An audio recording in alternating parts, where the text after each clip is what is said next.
After 4 great seasons of Speaker of the Year, we are back with a bang. Speaker of the Year 2015 is bigger and better. This year, our theme is water, and today we bring you some wonderful ideas from a new location.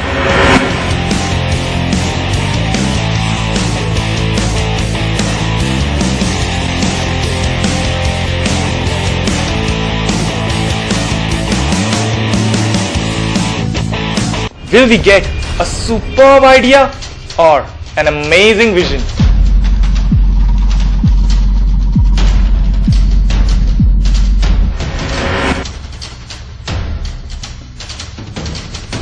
Let's find out. The first round is a personal interview. It gives the student a chance to get up close and personal to express his or her views. What is water sanitation? We have to do something at a bigger level, at a national level. What can we do to save our rivers? What, according to you, is the reason of clean drinking water not being available at rural India? I want to understand that what is your idea of saving or replenishing water? A lot of water is wasted in flush tanks.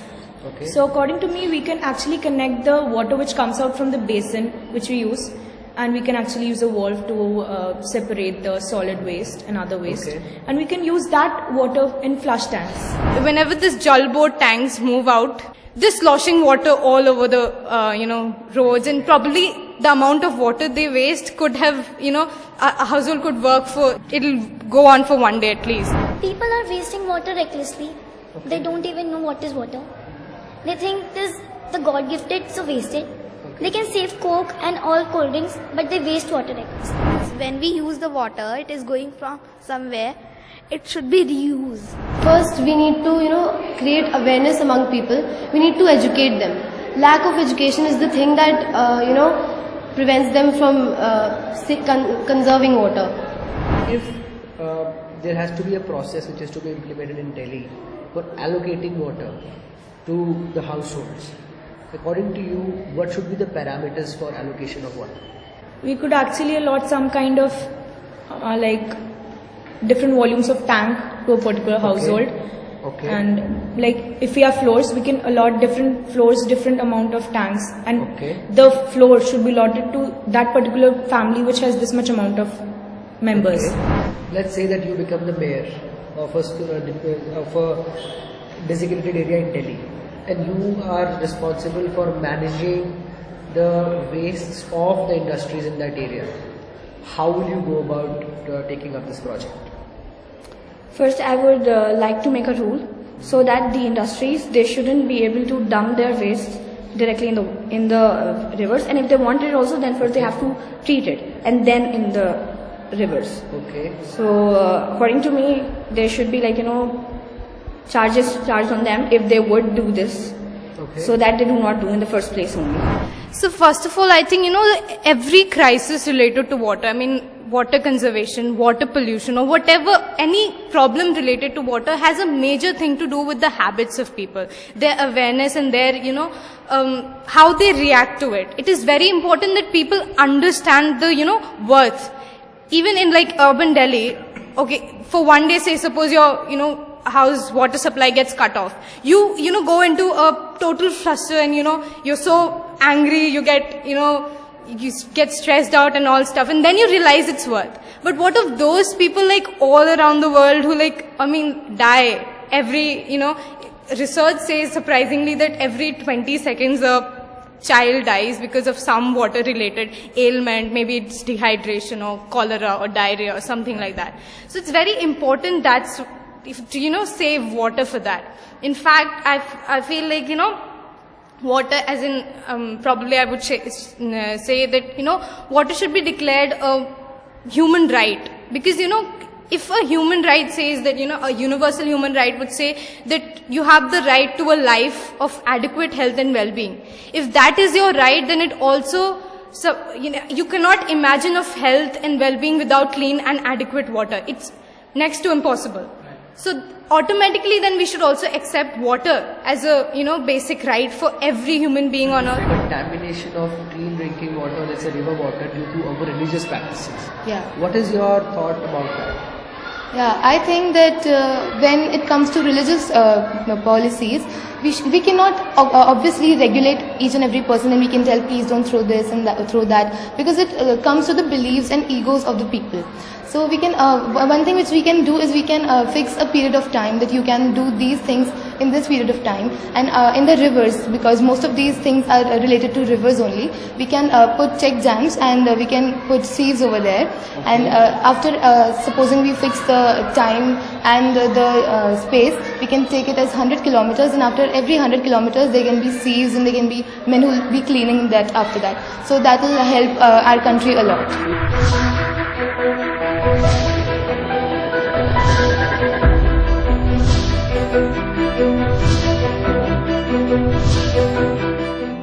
Apart from some wonderful ideas, we also witnessed some great talents. No man can live as an island, journey through life alone. Since we were Muslim by a mother, Jesus gave us His own. Be with us, Mary, along the way. God, every step we take. Lead us to Jesus, your loving Son. Come with us, Mary, come. We were both young when I first saw you. I closed my eyes and the flashback starts. I'm standing there in the balcony of summer air.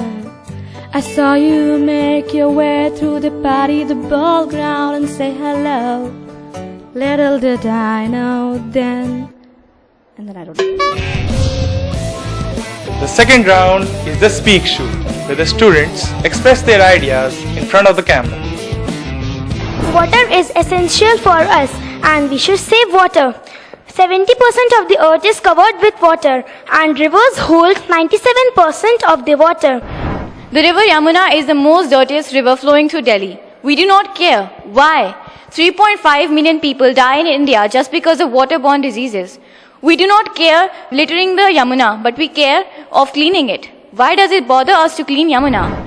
For any nationwide change to occur, it needs mass mobilization or mass participation.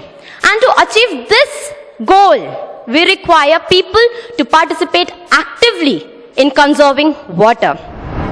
Water is the driver of nature, but we forget that the water cycle and the life cycle is one. So friends, it's absolutely necessary to conserve water.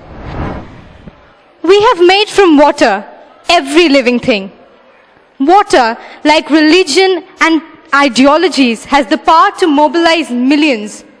Civilizations have been born from water and destroyed by it too. People are moved by water. People move when there is too much of water. People move when there is too less of it. Can you imagine a world without water? Nothing to quench your thirst, land running dry, malnutrition animals walking the street, we trying to survive on our own sweat, tears. Well, that's the kind of future we are going to leave behind for our children. Our gift, token of love for future generations. And I really hope that we are able to explain it to them. Why was it so important to litter the waterbeds in the name of religion? Or why was it so acceptable to not turn off the running water? But if we can't find importance of these things, then we need to mend our ways. You're always beautiful, whichever form you take. Droplets in rain, snow and snowfall, glacier in ice, they say. The beauty lies in the eyes of its beholder, to any beholder. You're ever captivating, intoxicating and addictive. Addictive? How can we live without you? You are the elixir of our life.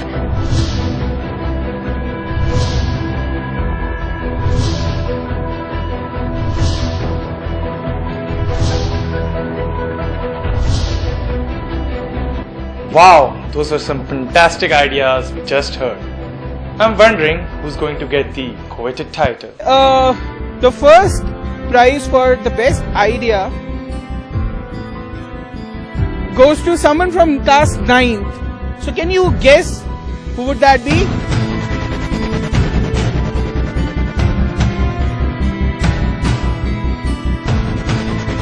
It's Riva. Riva gets it.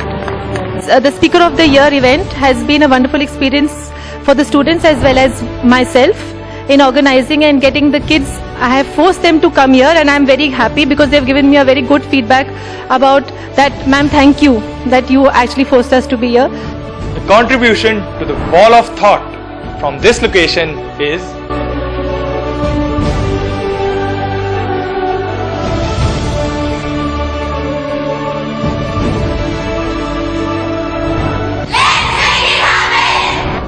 even I'm excited to find out the new ideas from our next location.